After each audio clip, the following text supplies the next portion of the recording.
The 2018-19 Communitas series, hosted by the Department of Art and Design and brought to you by the generous support of the Mary Eccles Kane Foundation, Russell Family, the Tanner Charitable Trust, and differential tuition provided the students of the college.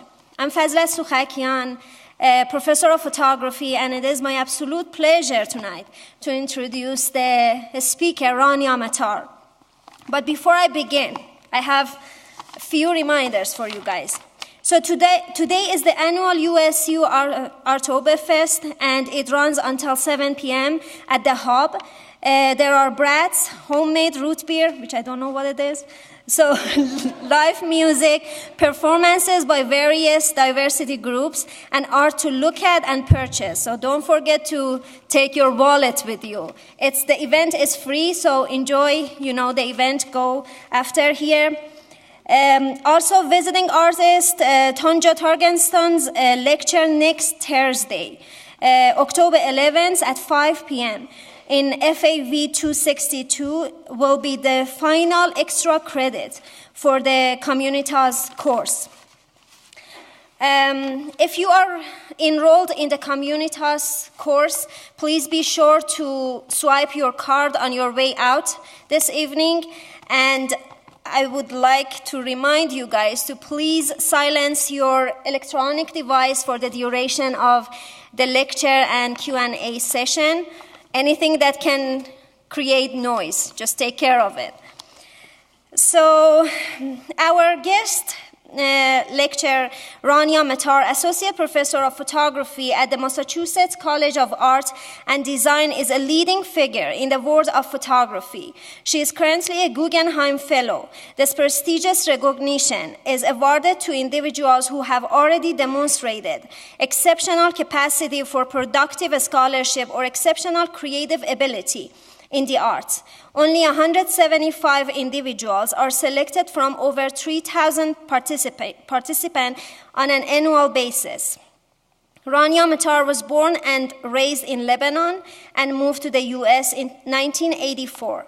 As a Lebanese-born American woman and mother, her cross-cultural experience and personal narrative inform her photography. She has dedicated her work to exploring issues of personal and collective identity through photographs of female adolescence and womanhood, both in the United States, where she lives, and the Middle East, where she is from, in an effort to focus on notions of identity and individuality within the context of the underlying universality of these experiences. Earlier this year, the Amon Carter Museum of American Art gave her a mid-career retrospective of her work, which has also been exhibited at the Museum of Fine Arts, Boston, Carnegie Museum of Art, National Museum of Women in the Arts, and the National Portrait Gallery, London, among dozens of other museums around the globe. She has received several grants and awards, including a 2017 Mellon Foundation Artist in Residency grant at the Gant Gallery at Kenyon College, 2011 Legacy Award at the Griffin Museum of Photography, 2011 and 2007 Massachusetts Cultural Council Artist Fellowship. She has also published 3 books of photography, most recently La Femme Femme, in 2016. She will have her solo exhibition also this month, opens at the Cleveland Museum of Art. So please give Rania a warm welcome. Thank you.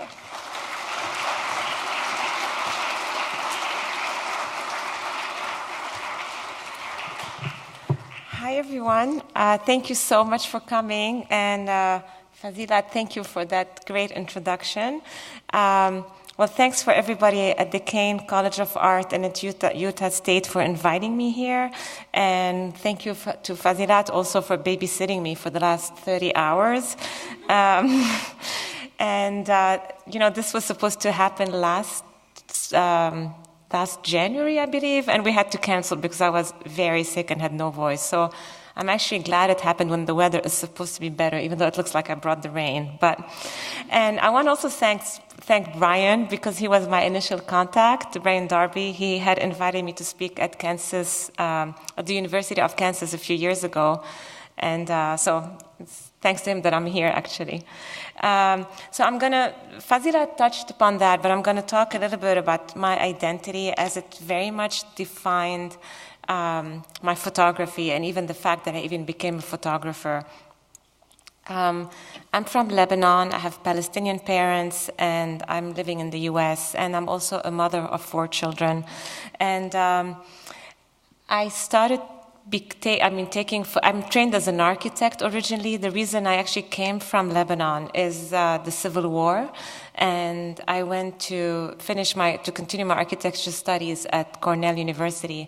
And I always make that joke that I basically thought I was coming to New York, and it's actually not a joke, it's real. I thought I was going to New York. I didn't realize you could drive 5 hours and still be in New York. So little did I know I was in the middle of nowhere, but loved it eventually. And here I am, I'm still living in the US. So I was trained as an architect, and I worked as an architect, and I started taking photo workshops when I had my kids. So my first project was really photographs of my children, and I always start my talks with those images because they paved the way to all my work moving forward. When I started taking the workshops, originally, we used to get somebody to take the Christmas pictures for my kids, and it was always an absolute fiasco. And I'm like, I could do better. And little did I know that this was a life-changing move, and that I would take very different photos than the one I thought I'd be making. So I fell in love with it's like I'm a mom of 4 little kids, and anytime we had homework, I had to photograph my life. So because this is what I was doing. And so I fell in love with telling the story through photography. And it made me fall in love with the moments that I never even saw before because I took them for granted. So this was actually, sorry to go back, this was the first day of school, and my daughter had laid out all her clothes like that. And so basically it became just kind of not documenting, but actually maybe documenting these really beautiful, fleeting moments at home. And that was, and so at that point, instead of telling my son to go get dressed, I started realizing that actually this is very funny. So it made me see everything with a different eye because of the camera. So don't worry, it's not going to be all about my kids, and I'm going to move forward. There's a couple more. That's actually. So at that, and then September 11 happened, and I think that changed life for many people, and I'm one of them. I felt like the rhetoric after September 11 in this country was very much about them and us, and up to that point, I thought of myself as them and us, which I still do, and actually, I never thought of the them, let's put it this way. I was, by then, American. I was raising my children. We bought a home. And this whole kind of sense of putting people into the other and categories really hit home to me because it made me start questioning, am I them and us, and what does that make me? And then at that point, I felt like a lot of the image of the image of the Middle East was portrayed in a very negative unidimensional manner. So I started wanting to go back, to go to the Middle East, to go to Lebanon actually, and tell a different story of the Middle East. So I always start with that because for me this was a little bit of symbol of Lebanon with the war, and there's a building standing behind. It felt like there was constant wars and people would keep picking themselves up. So in 2002, I went with a cousin of mine to a Palestinian refugee camp, and the camp was about 10 minutes by car from where I grew up in a very cosmopolitan Beirut. So I was shocked that people lived in those conditions. And I decided I wanted to make photographs, but I was very intimidated. So I was always very far when I took the photos. And I remember showing my early photographs from the camps to somebody at a portfolio review. And I also showed pictures of my children. And that's probably one of the best advice anybody ever gave me. He's like, you need to get the same intimacy with all your images as the one you have with your kids. And that really stayed with me for all the rest of my work, which is why I like to start with the photos of my kids. They taught me how to photograph intimately, but also how to appreciate the very mundane moments. So I started going back to the camps over the years, and I don't even show the early work. The work became more intimate. I got to meet families, to and to work with them very closely. This image was also interesting to me because it was at that moment that I decided, because up to that point I was photographing in the camp feeling kind of sorry for people, or like, how can I help and all this. And at that moment I realized that I was relating to the women and as mothers, and somehow that became stronger than the fact that they're refugees and I'm not. We could become equal. And it was actually a very important process to go through. And I started photographing women and children. And for me, I started realizing more of that universality that I talk about. So then I became interested in the whole headscarf. I mean, especially we talk so much about the headscarf in the U.S., and when I grew up in Lebanon, you would never see the headscarf. And it seems like after September 11, as the world was getting divided, somehow women were more interested in the headscarf. So here I was staring at that girl she's 9 years old, does not have to wear the scarf. Her mother did not wear it after she went to Mecca for the Hajj, for the pilgrimage. And she didn't want her daughter to get veiled that young, but the daughter spent about an hour trying to put it on. She would braid it, she would keep changing it, she would layer it, and all I could think of is like my daughter before school straightening her hair. So I became interested in photographing more what it meant, because it was more than religious, it was also fashion, it was a statement. I felt like it had many layers to it. So as you see here, it's like that became kind of more of an accessory in some way. I'm going to talk about that photo in a bit. Actually, it's going to come back later, so remember that. And here again, I mean, there's something almost sensual about it, the way she's wearing the hijab, and she's carrying cigarette in her hand. And I'm sorry, I always make the same joke, but it's kind of funny to me because every time I stare at him, he looks like an older version of Bono. And then this was at the American University of Beirut. When I went there, when I started architecture, you wouldn't see any woman veiled. And you still don't see that in Lebanon very often, what you call the niqab, which covers everything except the eyes. So I started talking to her, and she didn't even speak Arabic. She was raised in Michigan. And so it was very interesting to me, and she's studying electrical engineering. So it again kind of was it's more complex than when we assume that if women are wearing the veil, they're oppressed and they're backwards or whatever. So there's more layers to it, and it was important to me. And again, this is very much Lebanon in some way. If you look closely, which I didn't notice that I was developing this in my darkroom, is that the low-rise jeans shape matches the shape of the cutout in her eyes in the background. So, and then I started becoming, I'm going to show this and the one after it, but the whole sense of resistance of wars. I mean, it's like this young woman is probably putting her veil every day in front of a broken mirror. Again, a happy photo accident is that her shirt matches almost the break in the mirror, but there's also that side in that photo as well of life going on. And that happened because in 2006, I was in Lebanon with my children. We were visiting family, and I was there to photograph. And the night we arrived, the war between Israel and Hezbollah started. So I didn't even get to see my parents. And all of a sudden, I'm stuck with 4 children in a war zone. My husband wasn't even with me. So I was petrified. I mean, when I grew up in a war, I was a kid, but now it's very different because I was a mother, and I had the responsibility of my kids. So eventually, my father-in-law got us cabs, and we escaped via Syria, via Damascus. Syria was safe at that time. And I'm not a war photographer, so I didn't photograph anything during the war, but I took that photo at the border. Because up to that point, I was so wrapped up in my own story that I needed to get the kids out of the country, I needed to get out of here. And I got to the border, and that's what I saw. And I'm like, oh my God, every single person had a story to tell. And this is an image that's almost timeless. I mean, you see World War II refugees and this kind of similar photographs. And it seems timely now that we hear about refugees again. But that image made me decide that I wanted to go back to Lebanon as soon as the war was over and photograph the aftermath.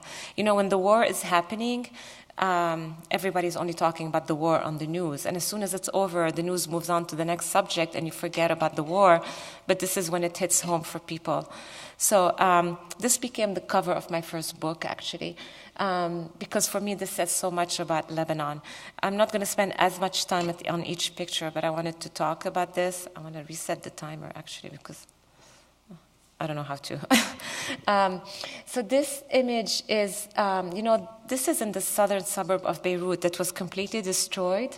And what you see in the background were obviously the destroyed buildings, and there's a crane with a wrecking ball. And the wrecking ball was hammering on those buildings all day long because they're made out of concrete. So people who used to live there would come and wait all day, day after day, because they want to be there when the buildings actually fall down so they could go look for their stuff in the rubble.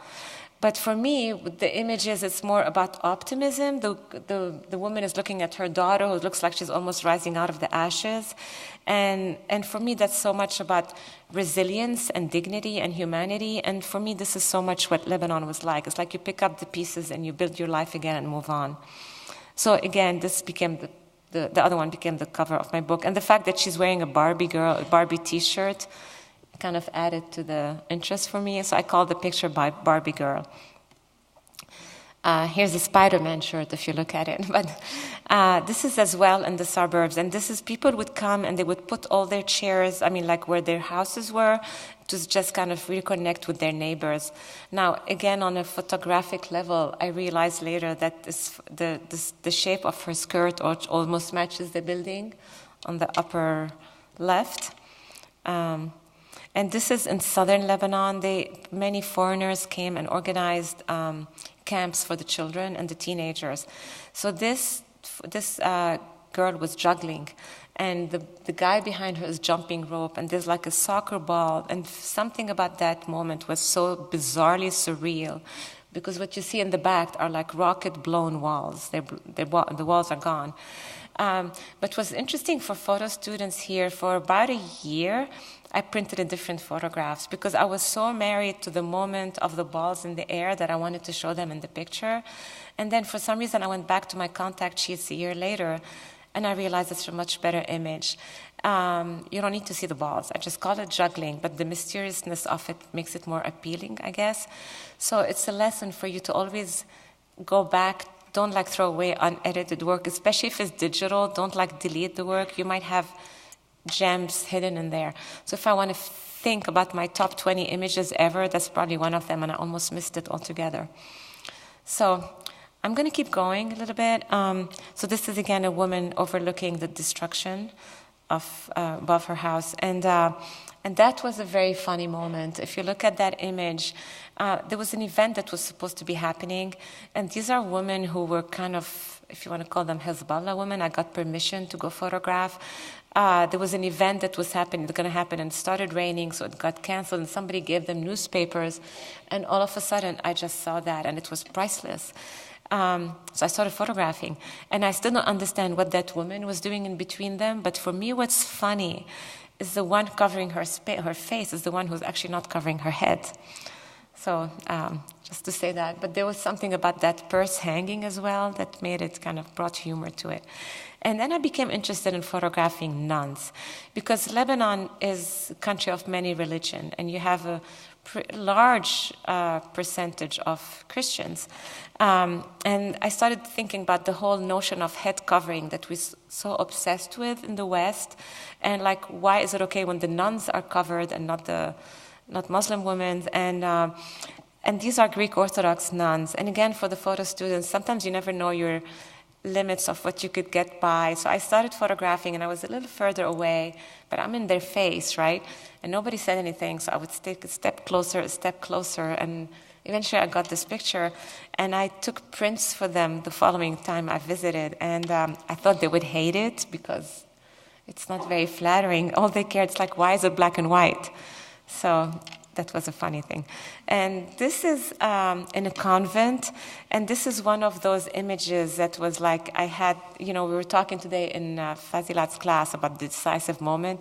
This is one of those images that I kind of knew I got it. It's the veil just flew in the air at that perfect moment. And again, that's a Greek Orthodox nun.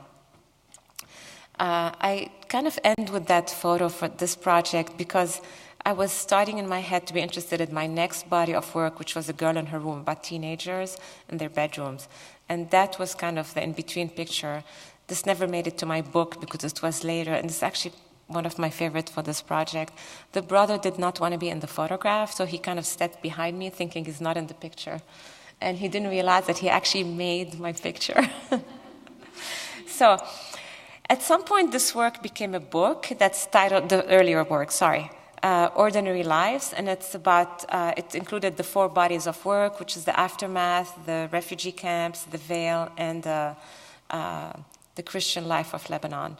And I felt like I was done, and I was ready to do something closer to home. My daughter by then was a teenager, and that's not my daughter. At that point now, my kids don't want to be photographed anymore, so they inspire all my work, but they're sadly not in it. I had to force her to be photographed so she'd be in the book. But, you know, when I'm working with these young women, they're really collaborative. And I'm like, there's no way any of them would let her own mom do that to her. So I feel like my daughters would. Anyway, so she was a teenager. She had been a tomboy, and she was changing. And it became fascinating for me to observe her. So I started wanting to photograph teenage girls, and then I wasn't sure what angle to give the project. It's been done. Many photographers had done teenage girls. So at some point, I realized when I was photographing my daughter with her friends how much I recognized my daughter even less, because it felt like the girls were performing for each other, and they had this specific way of speaking that sounded and looked the same. So I decided to photograph each girl by herself. And it so happened that I photographed a couple in their bedrooms, and I'm like, oh my God, that's my project. So it's the bedroom at that age especially is like a cocoon, and outside, and kind of inside the outside world, kind of a little cocoon where the daughter could make her own space and explore her own identity. And this is her place. And so I started this work thinking I'm only going to photograph in the United States, and eventually I took the work to Lebanon as well. So I'm going to show some of those images. And here I changed my way of working. I wasn't just kind of invisible observer. It became more collaborative. So I'm with one young woman in her space, and she knows I'm here, but how do I make her feel comfortable and get to that level of intimacy? And eventually the girls all got it. So everything in the frame is very important. And in a lot of them, you always had the duality of being a child and becoming an adult. And I have little quotes from the girls. So for example, she said to me, you know, in her little quote was like, I kept comparing myself to the pictures on my wall, and as I was getting photographed, and how do I look compared to the photographs on the wall? Am I beautiful enough? So that was kind of the context of that a little bit. So at some point in this work, I realized that I was exactly like those girls 25 years earlier in a different country, in a different culture, and it became important to me to photograph in the Middle East. And that's how I come back to this whole sense of universality when you think about the them and us, and I'm trying to focus on our shared humanity through of growing up and being girls, and so I started photographing in both countries, in both cultures, and they're all mixed in, so sometimes you cannot tell. She's in Lebanon, and sometimes people keep arguing, like, no, she's not. I'm like, well, she is. She was part of an exhibition that's titled She Who Tells a Story, Women Photographers from Iran and the Arab World. And people would ask the curator, like, we thought it's only about Arab women, and she said, this is an Arab woman. So for me, this is important, about kind of shattering those stereotypes. And she became the cover of my book, Of a Girl in Her Room. So this is more collaborative. Like this here, she was saying, can I wear my glasses? You could tell she doesn't have much in her bedroom, but her glasses were new. I'm like, okay, if you wear the glasses, let's make sense out of them, so let's go by the window. And then, so it kind of, the session always evolved to something more. This is in Lebanon as well. So I'm going to kind of go through them. I think maybe the only thing that might be a giveaway, whether it's Lebanon or not, okay, in refugee camps you probably could guess, but otherwise I found that the girls' bedrooms in the US were sometimes messier. So that's, you might guess in that sense sometimes. Okay, so I'm gonna go through those, and it became. I would spend a long time with each girl, and kind of observe her whole organic relationship to her space. I want to say. And this was interesting to me because she's almost posing like an Orientalist painting, like with the windows behind her that look like a harem windows almost, but she's surrounded with everything Simpsons. So that was kind of funny. And that's the cheerleader. And I have a little anecdote about her because I saw her as I was driving to pick up my kids from school, and I was late and I needed to go get my kids, and I hadn't even seen the tattoos, but there was something about her that was so interesting, and I'm like, oh, I don't have time, but then I couldn't get her out of my head, so I ended up parking the car and running back to ask her. I'm like, you know what, I'm in a rush, please give me your email, I need to tell you something, and I kind of just got back in my car, picked up my kids, and I'm so glad she agreed because this became one of my favorite images for this project, and it taught me never to assume that, oh, it's okay, I'm busy, not to do that, because you never know when it turns to be a fantastic shoot. The other thing that was interesting is I thought I was done with the shoot before that image was done. I had great images, I was so happy, and I was packing my stuff, and at that point, I guess she realized that that's her last chance, I'm about to leave, and she gave me a gift, literally. She's like, can we actually do a picture with clothes that I made myself? So we took this photo that I thought I was making for her after we're done with the shoot.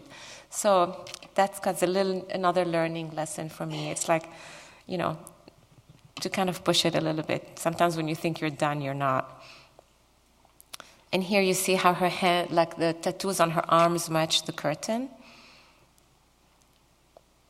And I'm gonna, so this I show with the other one, and I guess I should have asked if it's okay to have the other one in there, but you guys are in college, so I'm going to show it anyway. So this is in a refugee camp, and in my book, this image and the one after it are literally side by side, and it's kind of interesting because they have both writing on the wall. It says very different things. Is it okay that's up there? Okay. And then what's funny about it, the owl is lined up exactly with the picture of the political leader of Hamas in the photograph. So this was pure accident, and I kind of loved. So when you start working on a book, you see different things in the work than when you look at the pictures individually, because now you're pairing images and they start to kind of feed off each other. The interesting about this image, though, and what makes it more powerful to me is she's not Kate. Her name is Mara. So she's not the one who wrote that on her wall. And if you see her, I mean, she's wearing the Hello Kitty shirt, her body language with hiding her hands, she's vulnerable and kind of shy. So that's a lot of pressure of what's being put on these girls, I think. So that for me was interesting. Actually, sorry, Brian, you have your daughter.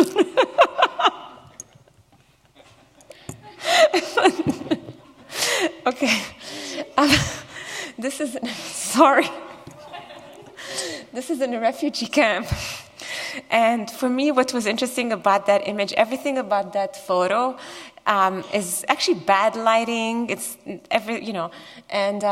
but she dressed up for the occasion exactly like Hannah Montana, and these girls don't have their own bedrooms. They share bedrooms with siblings.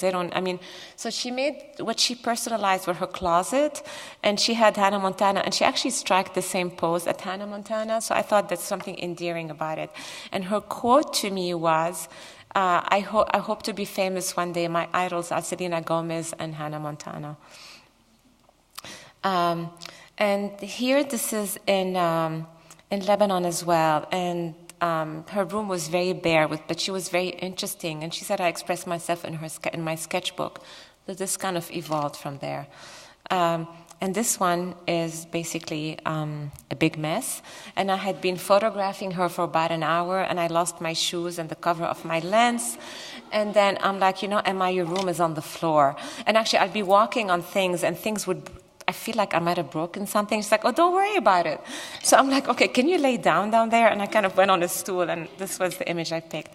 So I'm almost done with that series. I'm just going to show the last two photos, because they started leading me visually to the next project, where I became more interested in the actual young woman than the space, even though it is about the space.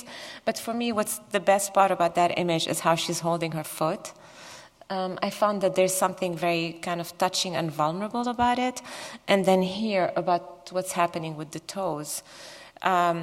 So at that point, my younger daughter was 12, and that's, again, not my daughter, but I became interested in that fleeting prepubescent age. And I moved back to my medium format camera, and I started photographing younger girls here. And the process was very different, because here it's really one-on-one. I mean, like the other ones, it's more about the girl, it's about the gaze. And the only instruction I gave them is not to smile. And then, these are girls who don't even know what negative film is. They only know their cell phone, and they kind of are trained for the selfie, smile, and attitude. So when I'm taking that away from them, they have to really think about how to pose themselves. And then they didn't get what film is. They kept wanting to look at the back of the camera. I'm like, you can't see it. So they took the photo shoot much more seriously. And so this is more, it's about the gaze, but also very much about the attitude and the details of the body language. And about what the hands are doing, what the feet are doing. So this one, I went to photograph her sisters. She's the youngest one of the series, but she became, for me, the image of this project, because it's probably my favorite photo. If you look at the nail, and please look at her hair. I don't know if you noticed the bun to one side. I went to photograph her older sisters, and she was pouting in the background. So I told the mom, I'm a mom, and I'm like, you know what? I'll just photograph her. And I thought to mean it, like, she just wish she won't be upset. And it was like, oh my God, it's like the camera loved her, or she loves the camera, however you said it. I would never pose somebody. She kind of fell into that naturally, into that kind of baby odalisque pose in a way. But there's something about her that's so poised that you cannot even imagine that she's 8 years old. So I'm going to show more of this project, and it's always pay attention to that duality. I call it often beautiful awkwardness, because they kind of want to pose. At the same time, she contacted me because I had photographed her friend that she wanted to be photographed. When it came to it, she kind of hid herself, even though she put these pillows next to her. So there's something interesting happening. And again here, and then here, this is like the awkwardness I talk about, which I find actually very endearing, because she's really trying to pose, and I don't think she realizes how kind of awkward she's coming up. So I went back also to photograph in the refugee camps. For me, it was important to include girls in that project as well. So again here, it's like she's posing, but look at the hand in the back, how she's holding the door. So this, again, it's in the details of that. And then I want to show this picture with the one behind it side by side. This is this is a girl in Brookline where I live. Her bracelet says, I love Israel. So she's obviously a Jewish girl in Brookline. And this is a Palestinian girl in a refugee camp. And it's pretty incredible for me that their lives are very different. Their lives are going to be very different. But that specific moment of being 12, they're almost identical. So I find that very kind of touching. This was during the Mad Men time with the hair. And this one I love because she still has the baby stomach, but then a look of an adult and a very self-assured pose. I'm going to go quickly through them. I don't know how we're doing with time. Oh, we're okay. Okay.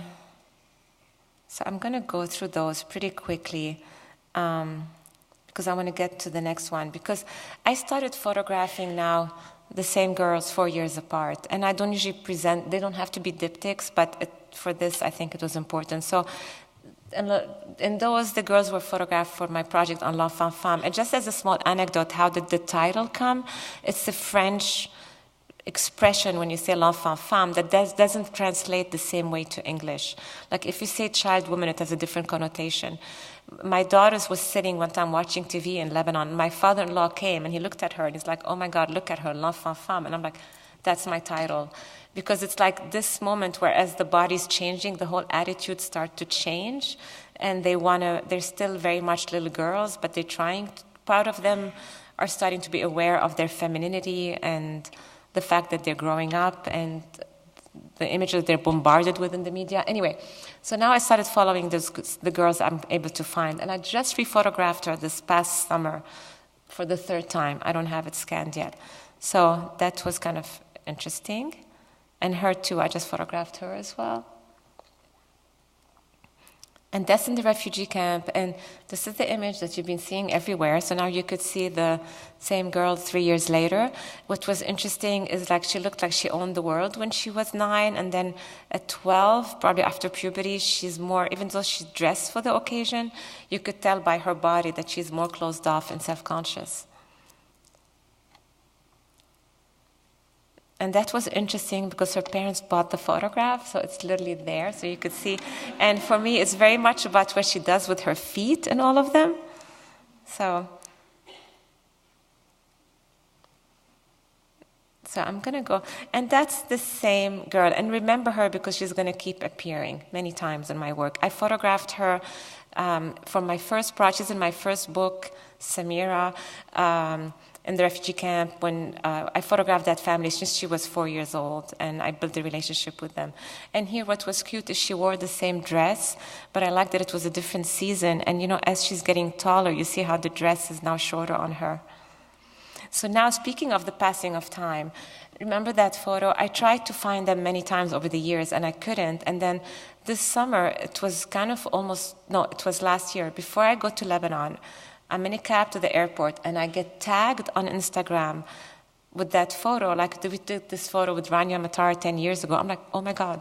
And I'm like, I'm coming. I'm going to be in Lebanon tomorrow. So I re-photographed them. We didn't have much time, so it's not like, but I tried to recreate it. So it was kind of interesting. But just last week, I saw a picture of her on Instagram, and she took off the veil. So I'm going to go photograph her again next time I'm in Lebanon, because that doesn't happen too often, and I would love to hear the reason behind it. So I started a mother-daughter project from there, again, about the passing of time. It was when my daughter was about to leave for college, and I realized that my role as a mother was changing, and I realized that this is placing me somewhere in time, where if I have an adult daughter, it means she's growing up and I'm getting older. And this is this is the picture that made me put my finger on what I was after with this work, because they almost look identical, separated by years. This is one photo, not two. There was a wall in between them. But it's not only the resemblance, but also the body language, the mother almost closed off, and the girl kind of owning the world with an attitude. So this project is actually very personal to me. I also lost my own mother at the age of 3. So for me, I'm learning that relationship with my own daughters for the first time. And so and this is more complex. It's like, I'm very comfortable working one-on-one with each girl. And here I'm photographing with an adult woman, and there's a kind of a triangular relationship happening here with two people, with me, with each other, with the camera. And I played a lot with mirror. And what was interesting, like here, what you see in the mirror seems very different from what you see in real life. So I'm going to go through those. So it kind of became a continuation in a way. And the exhibition that I have now, it's going to open, that was at the Eamon Carter, and that's going to go at Cleveland, kind of combined all my work. And it was the first time it helped me see it as one big project, because I tend to work as each project alone. But the curator presented it as like the evolution of girlhood to womanhood from the prepubescent through middle age. So I thought it was interesting to think of it this way. Now I think of it this way. So I'm going to go through those because I don't want to go over my time. And I want to kind of get to the newer work. But again, and that's, it's a kind of complex relationship. So it's also very much, as you see different photos, I felt like the cumulative effect of them summarizes every single relationship, if that makes sense. Because you have the closeness and you have so many layers to the mother-daughter relationship. That's Samira with her mother again, who I told you to remember. So that's in the refugee camp. And this one, the mother is a painter, and she painted her daughter. They come from a mixed family where the mother is Muslim, the father is Christian, but also she wanted to represent the the teenage years where you're kind of hiding and exposing yourself at once, or want to do both from your parents. And so this was symbolically that. So once I found out it was that, I wanted the photos in the picture. And this is in the refugee camp. Almost done with that. I just want to talk about the last. And this was interesting because this was the picture. I rarely use the first picture I take, but that was the first image. When they stood there, and it's like, what do we do? And that I took many more, and this is kind of the best one. And what added to it there was the painting in the background as a mother and daughter. And I became aware of that line, and then here it was interesting. They gave me a gift again, how they kind of held the little fingers like that. And now it's like the third generation appearing. And I relate to that, where you're at this age when I worry about my kids and my parents, my father anyway. And what was interesting is the daughter and the grandmother have the same, the grandmother and the girl have the same name, Lyda. I'm going to go quickly through the rest, but I want to just talk about that image because this is a little bit the next generation again. And I went to photograph the daughter with her own daughter, but then the mother is a famous Lebanese painter, and she's no longer painting. So when I started photographing them, I got emotional, so I started crying. And when I started crying, it looked like the mother was gone, and it made me so sad. And so when I started crying, they both started crying. So I put down my camera. And when I put down my camera, the mother, who looked like she was not with us, says, "You're an artist, emotions are important, don't stop." So that image has a story for it. And the image bothers the daughter, but the daughter realized that this photograph needs to stay because her mother wanted it. So I'm going to jump to another project, and I'm going to make it quick. But that's very timely, and that was a side project for me because, again, it's not anymore part of the work I was doing. But when I went to Lebanon in 2014, there were Syrian refugees at every corner. And this was before it was anywhere in the news. Lebanon is a country of 4.5 million people, 4 million people, and you have 1.5 million Syrian refugees. So I don't even know if you think of that in percentage in the US. There was a big article in the Washington Post today about that, actually. It's huge. And then you have 500,000 Palestinian refugees. So the kids are on the street, and what struck me is that people don't want them in front of their storefront, so they were kind of always pushed away. But then I started realizing always standing in front of these super layered, complex walls, and these walls have many layers of history, and it's as if the kids became the latest layer of history in front of the wall, and as invisible and as anonymous. So I started photographing them. It was important for me to tell their story. So I'm going to go through those quick because I want to get to my current project, and I think I have not even 5 minutes. So then I started seeing, I saw that girl again the following year. And it was very bittersweet because on some level, I'm glad she's okay. And on some level, it's super sad because she's still on the street. And that boy again, I saw him actually a couple of years later. So I'm going to move to the next work, which is what I submitted for the Guggenheim. So I need to show you that. And if I ask some young women here to photograph them, it's for this project, so pay attention. So when I was invited to be an artist in resident at Kenyon College, I fell in love with the Ohio landscape. And I have always lived in a city before. And then at the same time, I had an issue from stress where I lost half my hair. It's back, but it made me obsessed with hair and with our own personal texture. But then I also fell in love with the texture of the landscape. And I started making pictures of, this is actually in Lebanon, so I'm a little bit out of sequence here, of girls with their environment and how they respond to the actual landscape and blend into it. Then, of course, I took the work to Lebanon, where instead of the landscape, you have the concrete walls. And So it's very different in the sense that it's very much about texture and tactility and hair. So I'm going to go through those pretty quick. And you probably will get a sense. So again, it's about both my cultures, and it's also about the young woman and her identity, but it's not in the obvious way as I was doing it for the other work. It's very collaborative. I'm in awe of how much these girls are willing to do. It was like not even, it was less than 30 degrees. So we basically, every 3 pictures, she was putting on her coat again. She was wearing it. So this was snow all around her. So see, my girls would never do that for me. I'm just going to say something about that, because she was at Kenyon College, and I photographed her in the landscape, and then she asked me if I could photograph her in her room, and I said, okay, fine. I was taking just some with the iPhone to give them to her, and all of a sudden she took down her sleeves, and I realized she had body issues, and it was empowering to her to expose it, and I realized this was too beautiful, and I took my camera, and I'm so grateful for her because it became one of my favorite photos of this work.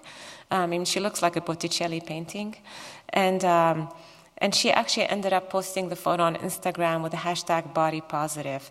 So I realized as well how much this became collaborative, but also I wanted to be about empowerment. So I'm going to go relatively quickly through those. And in Lebanon, I became interested the same way we talk about the hair. It's also the whole question of the headscarf. Is that also part of like the texture? And these are the 2 sisters, and that's Samira again with her sister.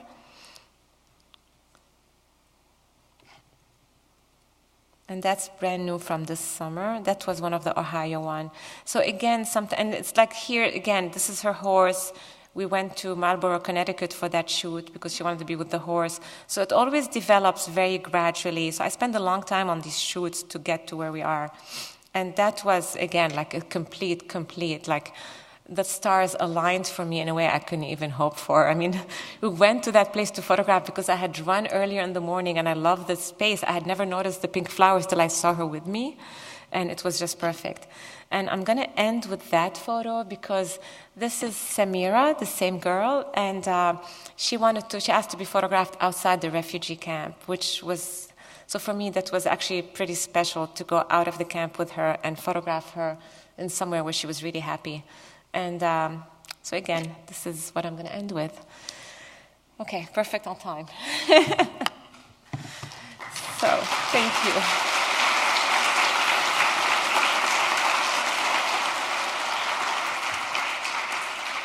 So do you guys have questions?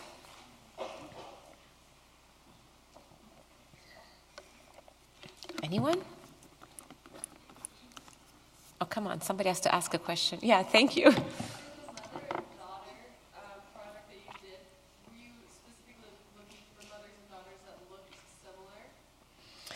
The question is when the mother-daughter, if I looked for mothers and daughters who looked similar. Not necessarily, but, I found my subject by stopping people on the street, literally anywhere. So when they looked similar, it was pretty striking sometimes for me to do it. It wasn't always the case. Here I'm showing a tiny edit of the series, so it's not always the case, but I felt like sometimes it's important they were not similar looking. I'm trying to think if I picked more that were similar looking here. I feel like, though, often there is some kind of resemblance that come through, even if it's not an obvious one. The first pair I have was the most obvious, I want to say. There's a couple that were obvious, actually. Okay. Yeah?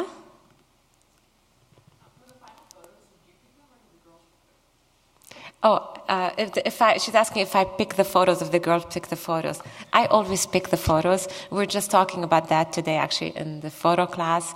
I mean, the whole process is collaborative. And what I do is I often, during the shoot, take iPhone pictures because this way I could send the girls anything. I could send them everything that I took on the iPhone, and they could pick anything they want to post. I just ask them to say that their iPhone, if they want to post it on Instagram or anything. Ultimately, for my own project, I'm the one who picks. So And typically, I haven't heard anybody who has an issue with the one I chose, but ultimately it's my project, so I'm the one in control at the end of the day. But the process is pretty collaborative, and I'm in awe of how much the girls get into it and how much I kind of always tentatively ask for something, and then I'm like, yeah, it's okay. Like I was doing one on a fire escape, and I'm like, oh, it looks so cool. And she was almost she sees me looking at it. It's like, do you want me to go on it? I'm like, is it scary? Are you scared? And and then the one who went in the water, I have another one who went in the water, and it's like she would see me look. It's like, I love water. Should we go by the water? I said yes, and then she stepped barely in it, and I would see her reflection. I'm like, oh, if you go a little further, we could see more of it, and it becomes a fun process how this session kind of evolves, I guess. So, but at the end, I choose the photo. Yeah. Anybody else? Yeah.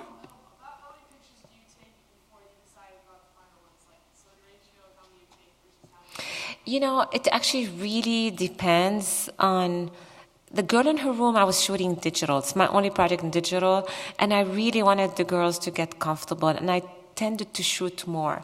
I'm shooting film now, and I'm shooting a lot less than I shot when I was shooting digitally, but it depends first how much time I have, and if I feel like I got a great image, or sometimes it starts getting better as I'm about to be done, and I'm like, oh my God, I'm going to do one more film.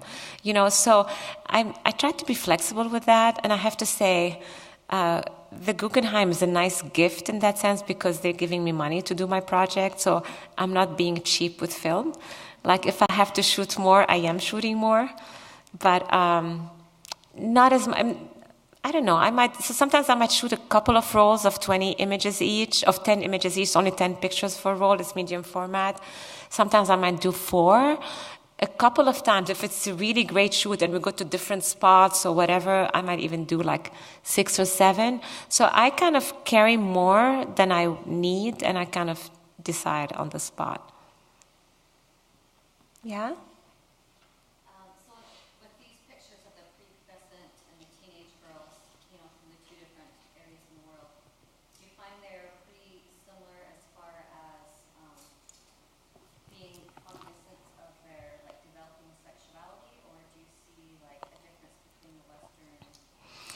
You know, she's asking if I see a difference between the prepubescent girls and the teenagers, what the difference is between the Middle East and the United States in some way. What I found very interesting is the prepubescent girls are more daring at posing in Lebanon against all odds. Even like if the mother is, I try not to have the mothers around, but she's like, oh, come on, pose, or something. And I think there's a little more innocence in the aspect of what it could project to, I guess. So that, but besides that, I think which I find interesting is they're all conscious of that. I mean, we're all going through these biological changes as they're happening, right?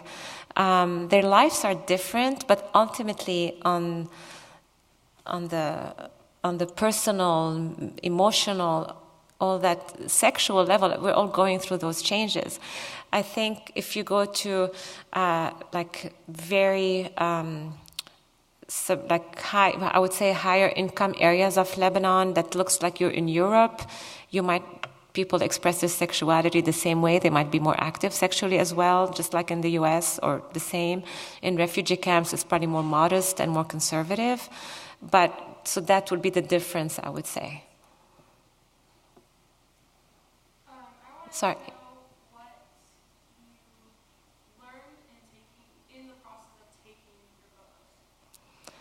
The question is, what did I learn on the process of taking my photos? Well, the first one I want to say in Lebanon, the early work, the black and white work, for one, made me discover areas of Lebanon I had never been to. I had never been to southern Lebanon. I had never been to the refugee camps. I mean, I grew up during the civil war. My circle was tiny of what was safe where I could go. I discovered people from all different walks of life, and Lebanon was pretty divided in terms of religious boundaries and all of that. And I was able to bond with just about anybody, and that was beautiful to realize that. Like, I was once there during Ramadan, and I was photographing one of those women who were from Hezbollah, and they were fasting, and I'm not Muslim and I'm not religious, but she wanted, my name you can't tell. Some names you could tell what religious somebody is. My name could be anything. And so she wanted to she asked me if I'm fasting. I'm like, no, I'm not fasting. And she's like, oh, are you Muslim? I said, no, but I realized I didn't want to tell her I'm not religious. It was better to say I'm Christian than I'm not religious. And then she went and I still get the chills when I tell that story. She brought a Quran and she read me a whole passage about the Virgin Mary. And she's like, we're more the same than people think. It still almost makes me cry when she says that. So I learned a lot on this whole process. The teenage girls and the prepubescent girls made me understand my own daughters so much more, because I'm sure these girls gave me on an intimate level something. I mean, they were probably pretty nasty to their mothers at that point, just because this is how things go. But I wasn't viewed as their mother, even though I'm the age of their mother. I was viewed as their personal photographer, right? So they were willing to expose their vulnerability to me. That kind of made me more tolerant and understanding of my own children, if that makes sense. The mother-daughter, I was living it so personally that for me it was almost kind of wanting to kind of see what I'm going through to everybody else. Does that make sense?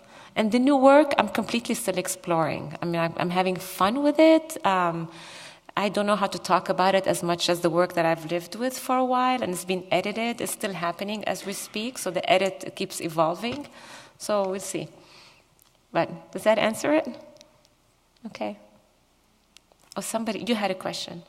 Yeah, I was just wondering if, in your this project that you're working on right now, what, is the message, is there a message or theme that you're trying to communicate through your newest project? I don't know. I mean, on some level, all my work is trying to communicate that kind of shared humanity on some level. I don't know what it's trying to communicate, but I know I'm finding out how hard it is to be 20 today. I'm seeing it my own daughters, and my younger daughter had an issue with anorexia last year, and then and the whole notion of social media and how you're supposed to be perceived. So I'm trying to make it collaborative and empowering on that level. I don't know if there's a message that comes out of it, but I want at that point the process to be empowering for the girls as it's going through.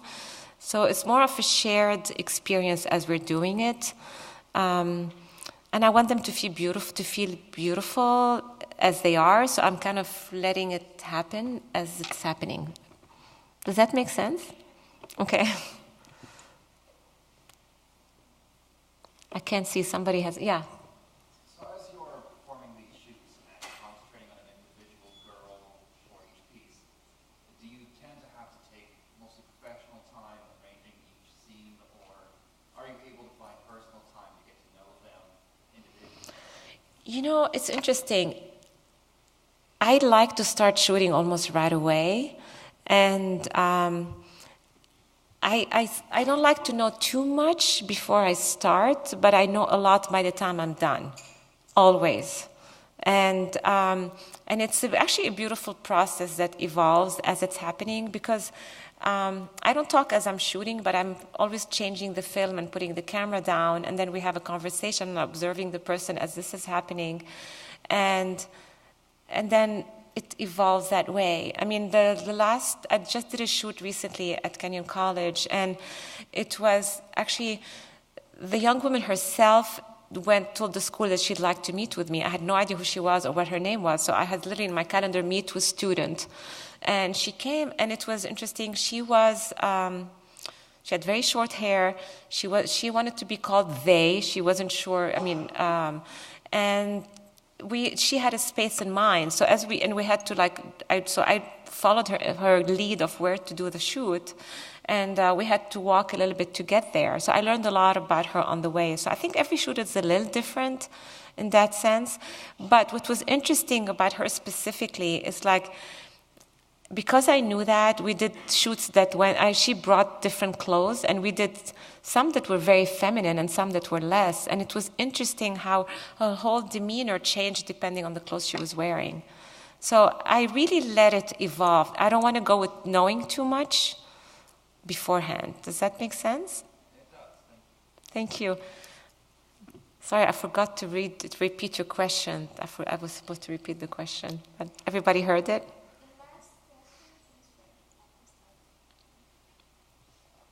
Oh, sorry, yes.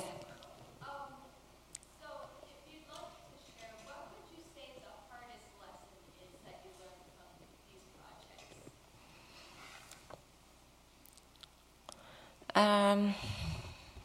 The hardest. I don't know, I have to say, if I learned the hard lesson. I tend to be a pretty positive person. I don't know. That's a good question. Sorry, I have to think about it, actually. There's nothing that comes to my mind right away. So I have to think about it. Oh, one lesson I learned that happened once, actually two, is I never asked for model releases. It's all based on trust. And I used to have model releases. And in Lebanon, I realized they don't work. Because as soon as people saw the model release, it freaked them out, like they're signing their girl away or something. So one woman wanted me to photograph her daughters, and when I gave her the release, she started calling her husband. They needed to get a lawyer. I'm like, you know what? I don't need this. On the other hand, I've never had an issue except one, and it was a misunderstanding because I gave my time for a commission for an auction for a commission that went to building for an art scholarship in Lebanon. And I had explained to the person who was the point person that I'm happy to give my time if I could use the photos, if it aligns with my project. This wasn't communicated to the mother. And it's one of my favorite images, and I can't use it. So I'm anxiously waiting for the daughter to be 18 so I could ask her if I could use the photograph. So I guess what I learned is to be very transparent, not assume people are reading my mind. I run into the same problem with some people are upset if their picture is not exhibited. But so I tried to say it like, I'm just making a lot of work. Not everything's going to be used, but every single picture I took helped my project move along the way and is important to me and to the person who was part of it. But it might not end up being on the wall or in a book. So that's kind of a tough one to manage. So.